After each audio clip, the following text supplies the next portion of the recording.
खुलुमबाय आं सिबिरानि ब्रह्म गोजोन फुंबिलिनि बयनिसिमबो गाहाम हामलायनायखौ जासिहरनाय थाबाय नोंथांमोननि थाखाय आं गोदान खौरां लानानै फैबावबाय अन्नानै भिडिअखौ जोबजासिम नायलांदो Bodoland territorial council BTC secretariat अफिसा गांसे फोसाव बिलाइनि गेजेरजों 18 एप्रिलखौ रेस्ट्रिक्टेड हलिडे फोसावदों। गुरुदेव कालीचरण ब्रह्म बिथांनि जोनोम साननि थाखायनो 18 एप्रिलाव BTRनि मोनब्रै जिल्ला बाक्सा, उदालगुरि, चिरां आरो क'क्राझाराव बन्द फोसावदों। मख'नो गोनांदि 18 एप्रिलाव गुरुदेव कालीचरण ब्रह्म बिथांनि जोनोम साननि बन्दनि अनगायैबो रबिबार बारायबो गोग्लैदों। Bodoland territorial council BTC secretariat अफिसनिफ्राय ओंखारनाय बे बन्दनि फोसाव बिलाइखौ स्क्रिनाव नायनानै लानो हागोन। मोनानि 11 रिंगायाव मेथाइ रोजाबनायखौ फोजोबनायनि दायाव मेथाइ रोजाबगिरि जुबिन गार्गनि हेंथायै माखासे रायजो राजाफ्रा फांसननि चेयार बायदि बायदिखौ बुफाय बुसि खालामदों। COVID-19नि गोसारफिननायखौ नोजोर होनानै आसाम सोरखारा बैसागु फोरबोखौ खुंफुंनो गनायथि होदोंब्लाबो माखासे आयेननि गेजेरजोंसो खुंनो बिथोन होदों। आयेनखौ फालियाब्ला महरगिरि आरो रंजालि बैसागु फोरबो खुंग्रा कमिटिनि हेंथायै एफआइआर होनाय जागोन होननानैबो बुंथिदों आसाम सोरखारा। बेखौ नोजोर होनानैनो बङाइगावनि रंजालि बैसागु फोरबो खुंनायाव मेथाइ रोजाबगिरि जुबिन गार्ग बिथाङा सल' खन्नायखौ मोनानि 11 रिंगायाव फोजोबदोंमोन। बेखौ लानानैनो जुबिन गार्ग बिथांनि मेथाइ रोजाबनायखौ खोनासंनो मोजां मोनग्राफोरा मेथाइ खन्नायखौ बन्द खालामनायनि रागाजों फांसननि चेयार बायदि बायदिखौ बुफाय बुसि खालामदों। उनाव पुलिस आरो कमिटिनि मानसिफोरा थासारिखौ मोजाङाव लाबोफिननो हादों। कंग्रेस आरो AIUDFनि गासै 17सो बिजाथिफोरा राजस्थाननिफ्राय आसामाव फैफिनबाय। थामथि खोलोबनि बिसायख'थि जोबखांनायनि उननिफ्रायनो हर्स ट्रेडिंनि थाखाय महाजोता गावसोरनि बिजाथिफोरखौ आसामनि बाहेरायाव दोनहैनायखौ खोनानो मोन्दोंमोन, नाथाय बिथांमोनहा दा आसामाव फैफिनबाय। मानकाचार बियाबनि AIUDFनि बिजाथि आमिनुल इस्लाम बिथाङा बुंथिनाय बायदिब्ला बिसायख'थिनि समाव गोबां खस्थ' खालामदोंमोन, बेनिखायनो राजस्थाननि जयपुर आरो आजमेरावसो बेरायनो थांदोंमोन। बेनि अनगायैबो बिथाङा बुंथिबावदों दि BJP दोलोआ हर्स ट्रेडिं खालामनो नाजायो, जेरै मेघालय, मणिपुर, गवा रायजोफोरावबो हर्स ट्रेडिं खालामनो नाजादोंमोन। बेबायदिनो आसामावबो BJP दोलोआ हर्स ट्रेडिं खालामनो हागौ, नाथाय महाजोता BJPनि हर्स ट्रेडिंनि थाखाय आसामनि बायजोआव थाङाखैमोन, बेरायनो थाखायसो थांदोंमोन होननानै बुंथिदों आमिनुल इस्लामा। बैसागुनि समाव दुखुनांथाव जाथाय। बैसागु मोसानो थांनानै फैफिननाय समाव 3 बर' लाइमोनफोरनि जिउ खहा। 2 नं बिक्रमपुर गामिनि बैसागु मोसाखावरि हान्जानि लाइमोनफोरा ट्रेक्टर लानानै लखिमपुर जिल्लानि 1 नं बिक्रमपुर गामियाव रंजालि बैसागु फोरबोआव मोसाहैदोंमोन। नाथाय मोसाखांनानै न' फारसे फैफिनबाय थानाय समावनो गहपुर आरो लखिमपुर जिल्लानि सिमायाव थानाय सेसा दैमा दालांनि साखाथियाव ट्रेक्टरा बेलथायदों। बे दुखुनांथाव जाथायजों ट्रेक्टराव गाखोनाय गासै 35 लाइमोनफोरा गोबाङानो गाज्रियैनो जोखोम जादों होननानै खौराङाव मोननाय जादों। गोबां लाइमोनफोरनि जोखोम जानायनि अनगायैबो 2 लाइमोना जायगायावनो जिउ गोमादों आरो सासेया देहा फाहामसालियाव लांबाय थानाय समावनो जिउ गोमादों।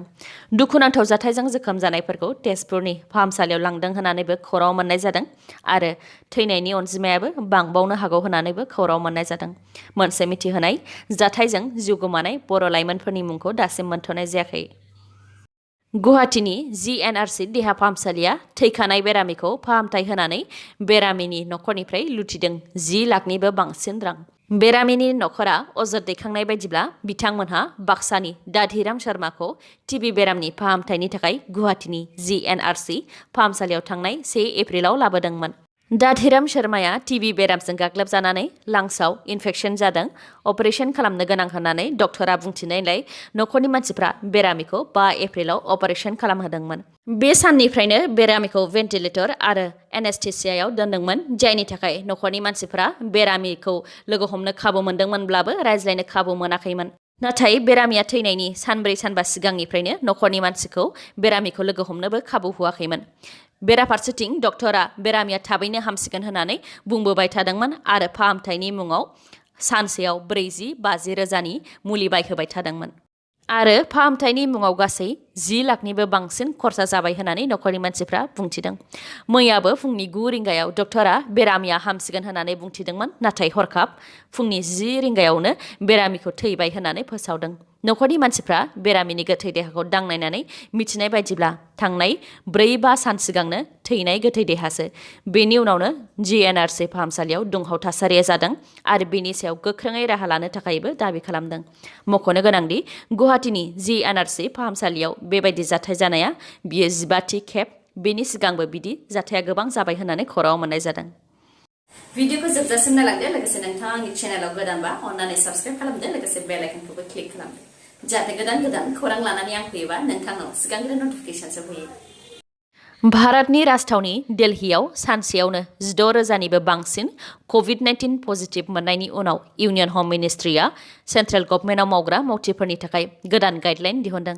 गोदान गाइडलाइननि बायदिब्ला सेन्ट्रेल गभर्नमेन्टआव मावग्रा आन्डार सेक्रेटारि लेभेलसिम मावग्रा अफिसारफोरा न'निफ्रायनो खामानिखौ मावनो हागोन आरो खालि 50% मावथिफोराल' अफिसाव थांनो नांगोन।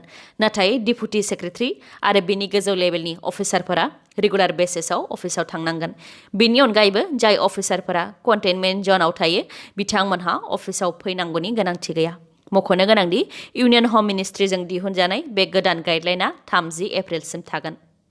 हाग्रानि मानै मैसोनि गाग्लोबनायाव 7-8 सुबुङा जोखोम जादों। बाक्सा जिल्लानि नाग्रिजुलिनि सापुर गामियाव जादों बे जाथाया। गिबियाव गामिनि रायजो राजाफ्रा हाग्रानि मैसोखौ नायनो थाखाय थुबुर जाग्रोदोंमोन। उनाव सुबुंनि थुबुर जानायखौ नुनानै हाग्रानि मैसो मानैया हरखाबै सुबुंफोरनि सायाव गाग्लोबदों। बे जाथायाव हाग्रा बिफाननि हिरेन बर' बिथांजों लोगोसे गासै 7-8 सुबुङा जोखोम जादों। जोखोम जानाय सुबुंफोरनि मुङा फारियै सुफिया खातुन, बसन्ती दास, नुरुल हुसैन, ताबिबुर रहमान, सालाम आली, सामिन बायान आरो मुकुन्द कलिता। जाथायजों जोखोम जानायफोरखौ नाग्रिजुलि मडेल हस्पिटालाव लांनाय जादोंमोनब्लाबो गाज्रि जोखोम जानाय 3खौ फाहामथायनि थाखाय गुवाहाटीसिम दैथायहरनाय जादों होननानै खौराङाव मोननाय जादों।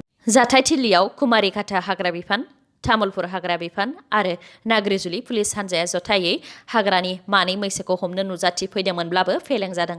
बेराफारसेथिं रायजो राजाफोरा हाग्रा बिफाननि थाखायनो बेबायदि जाथाया जानो मोन्दों होननानै बिथांमोननि गंसे गारिखौ बुफाय बुसि खालामदों आरो थाबैनो हाग्रानि मैसोखौ हाग्रायाव हगारहैफिननो थाखायबो दाबि खालामदों।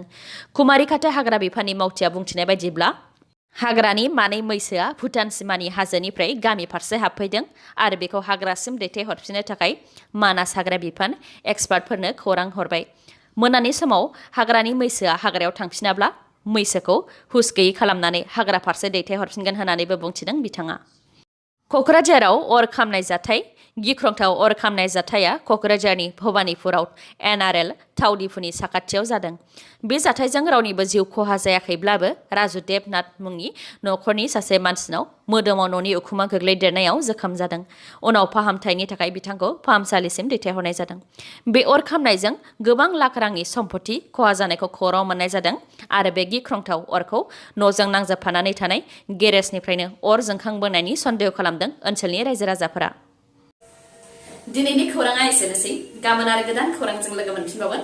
नोंथाङा दासिमबो आंनि चेनेलखौ साबस्क्राइब खालामाखैबा अन्नानै साबस्क्राइब खालामदो। लोगोसे लाइक, कमेन्ट आरो शेयार खालामनो दाबाव। गोजोन्थों।